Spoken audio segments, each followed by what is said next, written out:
मन के बारे में थोड़ा सा जानते हैं। मन का, जैसे हम किसी को पूछते हैं मन का क्या काम है, तो आमतौर पर तो बहुतों को मन के बारे में ज्यादा पता नहीं है, लेकिन जिन्होंने थोड़ा सा पढ़ा है या थोड़ा सा अध्ययन किया है वो कहते हैं कि वो मन का काम है विचार करना। तो ये बात सही है। तो मन का काम है विचार करना,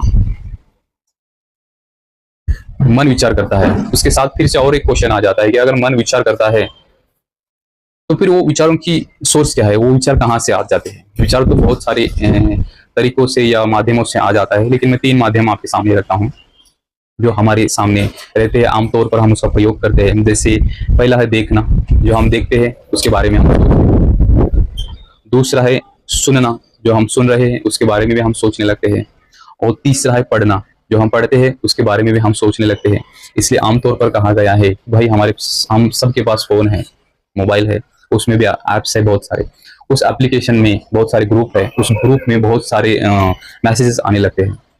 कोई कुछ भेजता है, कोई कुछ भेजता है। तो हमें भी यह देखना चाहिए कि कौन सा मैसेज पढ़ना चाहिए और कौन सा मैसेज नहीं पढ़ना चाहिए, क्योंकि जो हम पढ़ रहे हैं वो हमारी सोच बन रहा है, सोच से ही हमारा जीवन बनता है। इसलिए इतना साधारण रीति से नहीं लेना चाहिए कि ऐसे ही कुछ भी पढ़ रहे हैं। जितना ज्यादा निगेटिव पढ़ेंगे मन भी वैसा ही निगेटिव बनता जाएगा। इसलिए मन को सही पढ़ने में बिजी रखे, सही देखने में बिजी रखे, सही सुनने में बिजी रखे। इसलिए यहाँ पर कहा गया है कि मन का काम विचार है। अब मन की और एक थोड़ी सी विस्तार करते हैं, उसके बारे में 2 पॉइंट और बताते हैं। मन कभी स्थिर रहता है, कभी अस्थिर रहता है। इसलिए तो हम कहते हैं कि मन जीते जगत जीत, क्योंकि हम मन पर जीत पाते नहीं है तो फिर हमारी ऐसी अवस्था होने लगती है। कभी ठीक लगता है, कभी ठीक नहीं लगता, कभी सुख की अनुभूति करते हैं, कभी दुख की अनुभूति करते हैं। कभी कुछ सुनते हैं तो अच्छा महसूस करते हैं, कभी कुछ सुनते हैं तो बुरा महसूस करते हैं।